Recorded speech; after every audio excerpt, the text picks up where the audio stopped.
Tantor Audio, a division of Recorded Books, presents The Quartermaster, Montgomery C. Meigs, Lincoln's General, Master Builder of the Union Army, by Robert O'Harrow, Jr., narrated by Tom Perkins. I do not know one who combines the qualities of masculine intellect, learning, and experience of the right sort, and physical power of labor and endurance so well as he. Abraham Lincoln, June 1861. Without the services of this eminent soldier, the national cause must either have been lost or deeply imperiled. William Seward, May 1867. The logistical demands of the Union Army were much greater than those of its enemy. Meigs furnished these requirements in a style that made him the unsung hero of Northern victory. James McPherson, Battle Cry of Freedom. Meigs should be given a place near that of Seward and Stanton, Chase and Gideon Welles. Allan Nevins, The War for the Union. Prologue. On March 29, 1861, Army Captain Montgomery Meigs, just home from work, found a letter waiting for him. Secretary of State William Seward wanted him to go to a meeting at the White House as soon as possible. President Abraham Lincoln had a problem to solve and needed to talk to a soldier about certain military operations. It was unusual for a president to seek advice from a captain, but these were unusual times, and Meigs was an unusual man. The country stood at the edge of war. Lincoln had been inaugurated on March 4th. 6 Southern states had formed a separate provisional government, the Confederate States of America. Virtually all federal operations had been suspended in the South, and only a handful of fortifications there remained under Washington's control. Lincoln spoke freely. He was determined to keep control of Fort Sumter in Charleston, South Carolina, and Fort Perkins on the Gulf of Mexico in Pensacola, Florida. But he worried that the nation's small standing army did not have enough men for such operations. Because he did not want to provoke South Carolina, the most volatile of the Southern states, Lincoln focused on Florida. He told Meigs that General Winfield Scott, the Army's elderly leader, thought that reinforcing forts was impossible. Lincoln asked Meigs whether Fort Perkins could be held. "Certainly," Meigs said, "if the Navy would do its duty and had not lost it already." Meigs was an Army engineer with no fighting experience, but few could match his mix of creativity and talent for organization. He had built the capital's new aqueduct, including a bridge with the longest masonry arch in the world. He also was the man behind the U.S. Capitol's recent expansion and the ongoing installation of its great dome. His integrity was unblemished. Lincoln knew he had the right man. Without consulting his secretaries of War or Navy, he ordered Meigs to prepare an amphibious assault on Fort Perkins. Meigs and a handful of colleagues sorted out the logistics, chartered fast steamships, and secretly gathered nearly 500 men and tons of supplies at the Navy Yard in Brooklyn, New York. Before dawn on April 7th, the force was heading south. His ship ran into a violent gale at Cape Hatteras, North Carolina. Its crew struggled to keep men and horses from being washed overboard. Meigs had never seen so magnificent a sight as this roaring, raging sea. The closer they drew to Perkins, the more he hoped the mission would strike terror into the ranks of rebellion. He believed the country would survive. "I see a bright future in which this great land under a strong and united government will at length again be free and happy," he wrote at the time, "when traitors will have received due punishment for their crimes and the sin of slavery wiped out by the hands of an avenging God." Meigs could scarcely imagine that he was about to play a singular role in fulfilling that hope. Part 1. Chapter 1. Rigid Duty. Montgomery Cunningham Meigs was born on May 3, 1816, in Augusta, Georgia. His father, Dr. Charles Meigs, a recent graduate of the University of Pennsylvania, with his new bride Mary, had come to Augusta to start his medical career and raise a family in an atmosphere of piety. They lived not far from the Savannah River, optimistic about their prospects. But it soon became clear to the couple they could not stay in the South. The brutality of slavery made Mary ill. So they returned to Philadelphia, a bustling business center quickly filling with schools, churches, and businesses. It retained the charm of a provincial city, giving way quickly to unspoiled countryside. About 63,000 residents relied on wood to heat their homes. Farmers brought food to the city by wagons. The city offered the Meigs family an affordable place to live, study, work, and grow. Montgomery and his 6 brothers and 2 sisters explored nearby rivers and forests. He loved to romp along the Delaware River with friends, examining the creatures he found in the mud and water. Sometimes in the summer he fished until dark on the Schuylkill River. Now and then his family took sailing excursions to nearby farms. Montgomery was bright and affectionate, and seems to observe everything that passes, his mother wrote in 1822 when he was 6. But he also pained his family. He very soon tires of his playthings, she wrote. Destroying them appears to afford him as much pleasure as their first possession, is not vexed with himself for having broken them, is very inquisitive about the use of everything, delighted to see different machines at work. When playing, he tended to be bossy. His mother described him as high-tempered, unyielding, tyrannical towards his brothers, persevering in pursuit of anything he wishes. Meigs's father demanded discipline and excellence from the children. His stories were laden with moral lessons. The children often gathered around him near the fireplace and listened as he told them about their virtuous and industrious ancestors. The stories begin at the great Puritan migration in the 1630s, when the first of the clan arrived in Boston from England.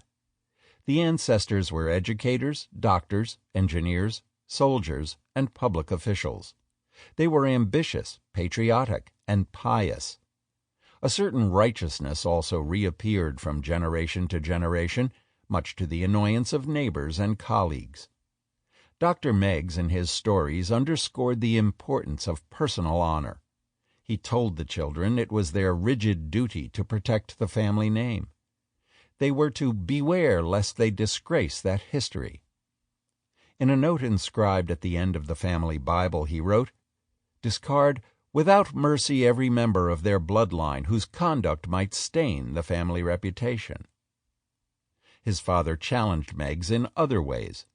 He taught at Jefferson Medical College and became a pathbreaker in the realm of women's health, writing books on obstetrics while maintaining regular hours for patients. He shouldered an extraordinary workload, often snatching only 2 or 3 hours of sleep on the family couch before going to work. Charles Meigs didn't seem to mind. He felt a call to service and thought his medical work would put him closer to God. Montgomery Meigs would credit his mother's influence for much of his success, but he would never lose sight of the model set by his father. As a boy, Meigs watched militia companies march by on Chestnut Street in Philadelphia. He heard how Stephen Decatur, the American naval hero, had offered the toast, "My country right or wrong." He dreamed of going to the United States Military Academy at West Point in New York, where he could train as a soldier and engineer. He was accepted in 1832 when he was 16, and he was awed by the outpost perched on a bluff in the forested mountains of the Hudson Highlands. Meigs studied mathematics, engineering, and building.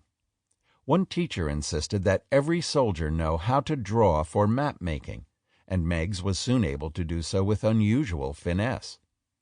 Though he thrived as a student, he racked up demerits for cutting against what he later called West Point's uncompromising devotion to orthodoxy. He complained about the demerit system, saying it impeded enterprising men in favor of the stolid, the namby-pamby, the men having no distinguishing traits or character. In 1836, Meigs graduated 5th in his class and became a second lieutenant in the Army, dedicating himself to God, family, country, duty, honor. He joined the Artillery Corps but gave up that commission a year later to become a brevet second lieutenant in the Army Corps of Engineers, an elite organization that played a primary role in building the young country's roads, canals, bridges, and harbors. Its achievements included the country's longest highway, the Cumberland Road, west of the Ohio River. In the summer of 1837, one of his first assignments paired him with another West Point graduate, Robert E. Lee, class of 1829. Their task was to find ways of improving navigation on the Mississippi River. Meigs and Lee, his superior, set up headquarters on an abandoned steamboat about 150 miles to the north of St. Louis. Part of the deck was under water, but the staterooms were dry. Meigs drew and painted the countryside as part of map-making responsibilities. Lee directed a survey of the river and oversaw preliminary work of laborers to clear the river bottom. Meigs loved nearly everything about the assignment.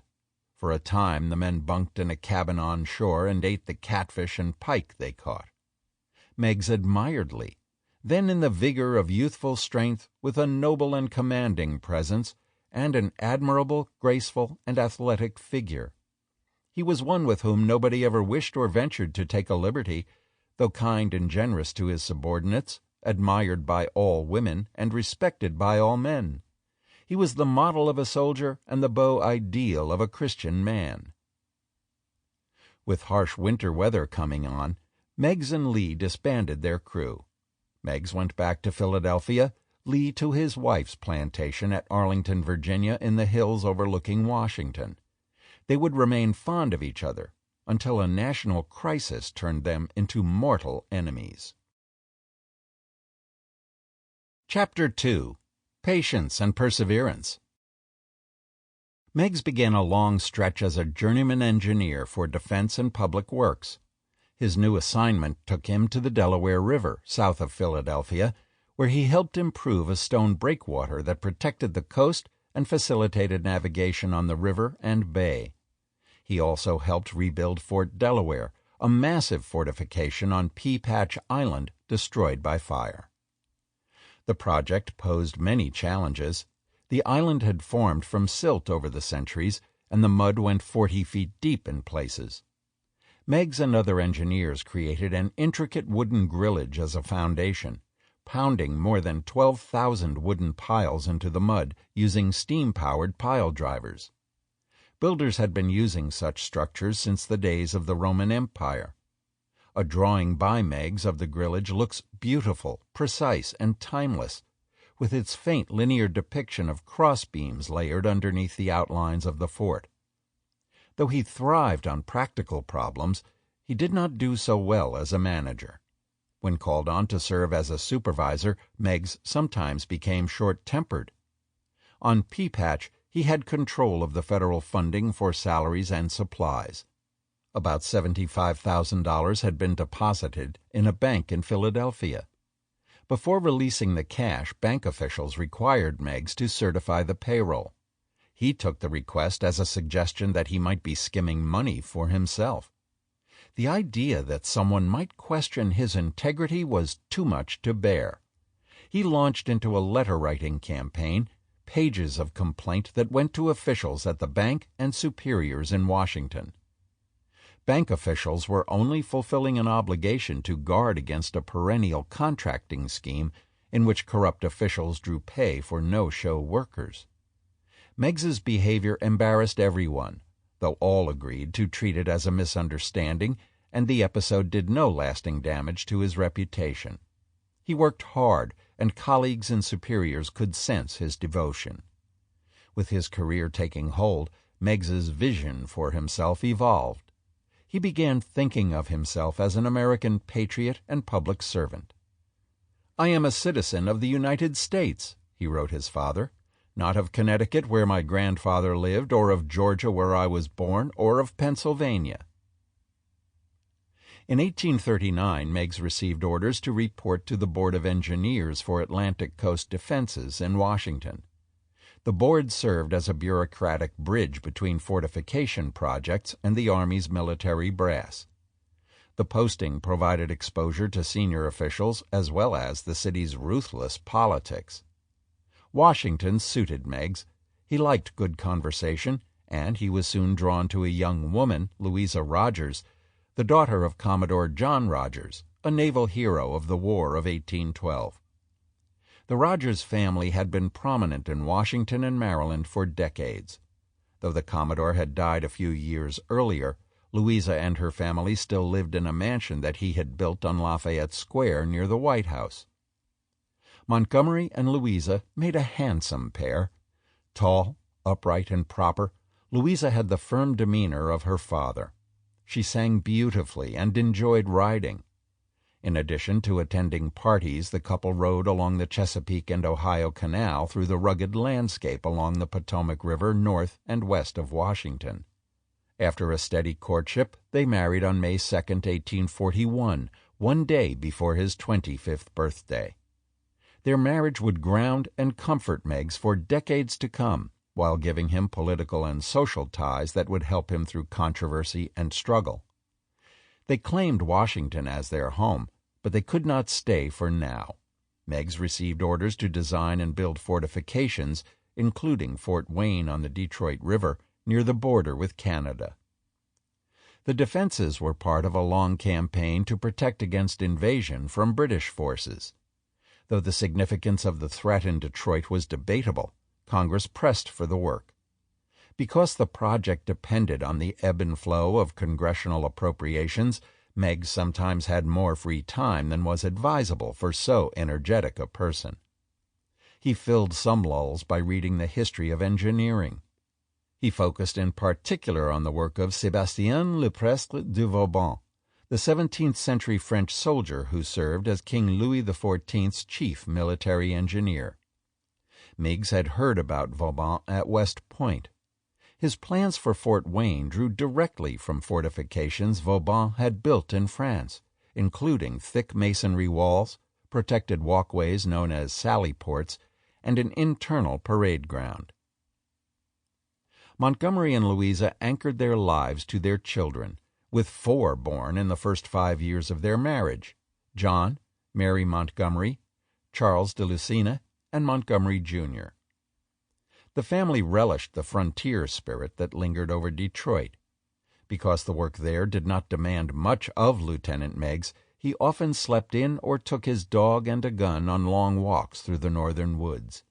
He assumed he would be more motivated when necessary, but that was not good enough for Louisa, who challenged him to find ways to be more productive.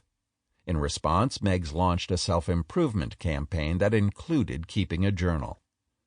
For all his contentment, Meigs felt distant from what was the center of action for the Army in the 1840s: Mexico, Texas, and the Far West. The country's hunger for that territory became sharp in his first few years in Detroit. It peaked in 1844 during the campaign leading to the election of James K. Polk, who believed America was destined to expand across the continent. In his inaugural speech on March 4, 1845, President Polk underscored his support of the annexation of Texas from Mexico, while making clear his intention to take territory in the Northwest.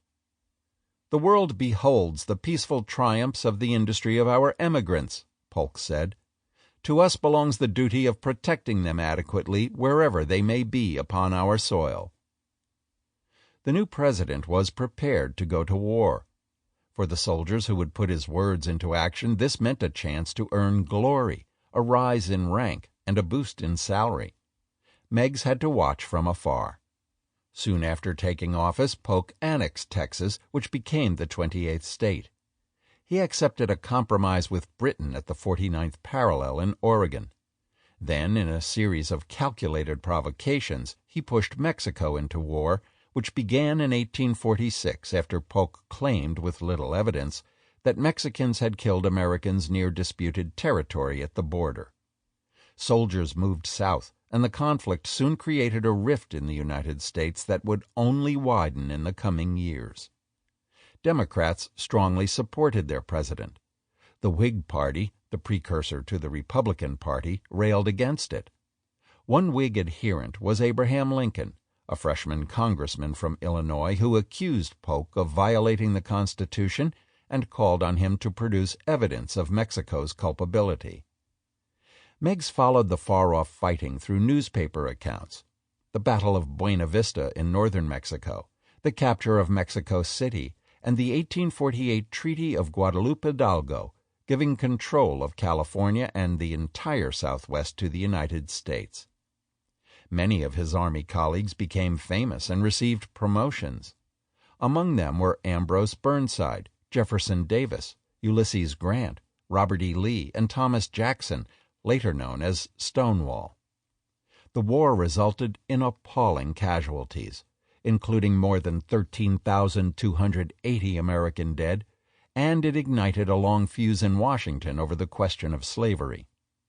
A lawmaker from Pennsylvania, David Wilmot, offered legislation that declared that neither slavery nor involuntary servitude shall ever exist in any part of territory acquired during the war.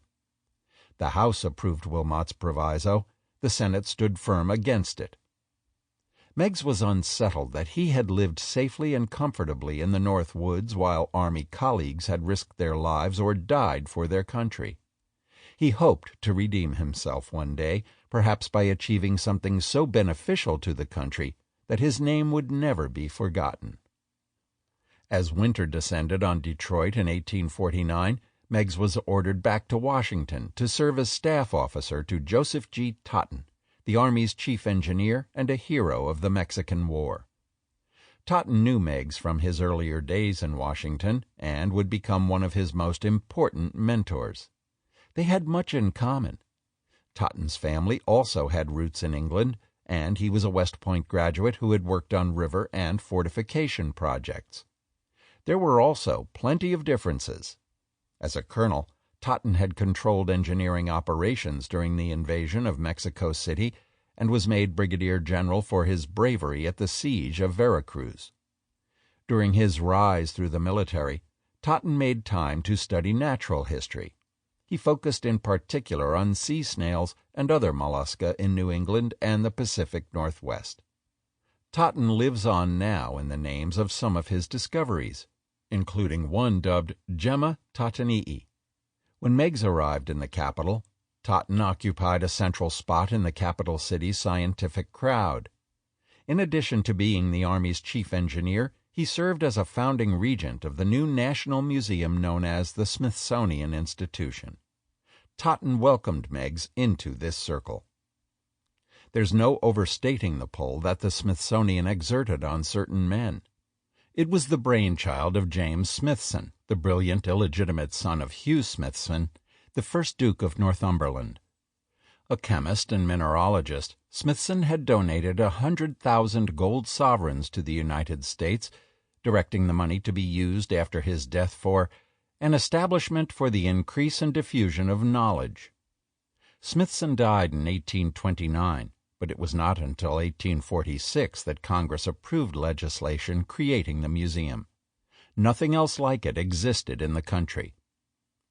At the time of Meigs's return to the Capitol, the first Smithsonian building, then under construction, was known as the Castle. It was a red sandstone complex modeled on a medieval Norman style. For Meigs and others, it embodied the spirit of a new era for American engineers and natural philosophers, or physical scientists, who were determined to take part in the tide of technological and scientific advancements sweeping the world, filling cities and landscapes in Europe and the United States with new bridges, buildings, canals, railroads, and telegraph lines. Meigs visited the U.S. Patent Office regularly to study new inventions and engineering techniques, and he bought himself a microscope.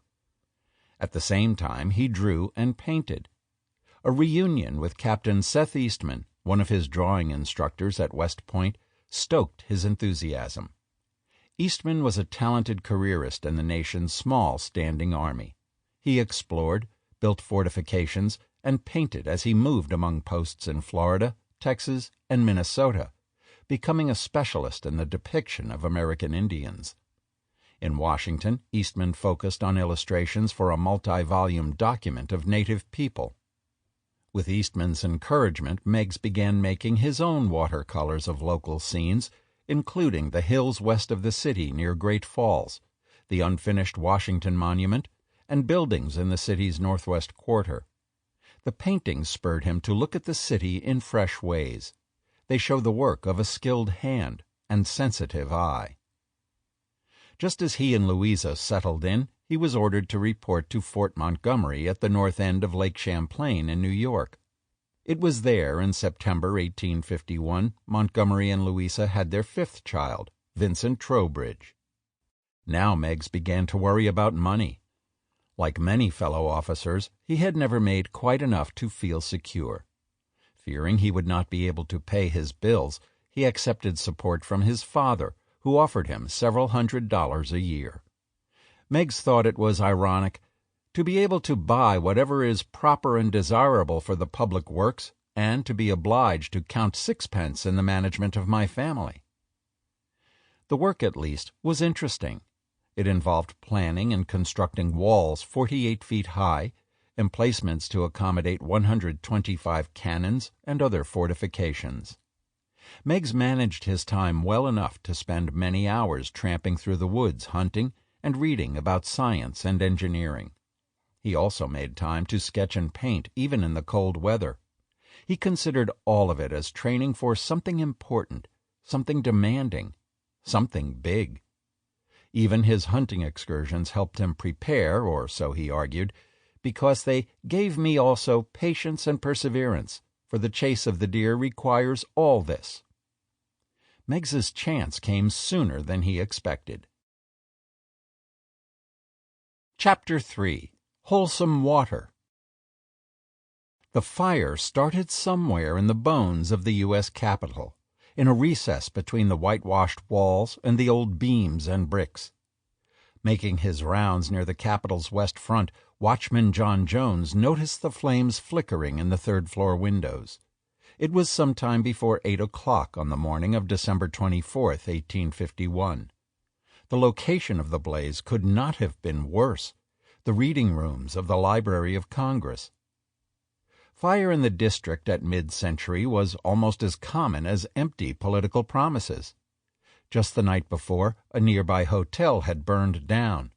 Fire in the confines of the Capitol could spell disaster. The great pile of wood, brick, and sandstone was more than the center of the government. It also anchored the young country's outsized aspirations to greatness. The building had been under construction or renovation for a half-century.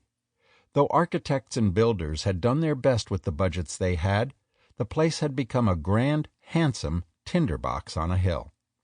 The library itself was especially vulnerable. Established in 1800 with a $5,000 appropriation from Congress, the library received its first shipment from a London bookseller. A room used by the House during the 6th Congress became its home. The books were secure behind wire netting and locked doors, but nothing could protect the room from fire. In August 1814, flames consumed the library when the British invaded Washington during the War of 1812 and set the chambers in the Capitol ablaze.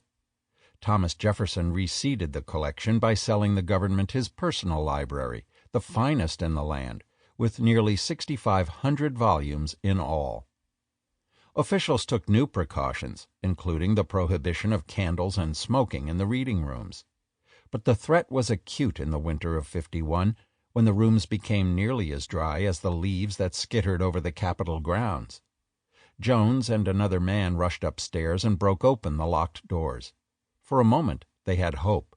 The blaze was contained to a single table, and books on shelves in 2 alcoves, choicest parts of the collection still untouched. With no time to lose, Jones and his comrade dashed off in search of water. In their haste they left the doors open, creating a draft that doomed the library. The flames glided over everything in their path. Volunteer fire companies raced to the scene in horse-drawn engines: the Columbia, Perseverance, Anacostia, and Union. Local toughs who made up the volunteer forces slugged it out over who would have the privilege to fight the blaze, and then they struggled with frozen hoses.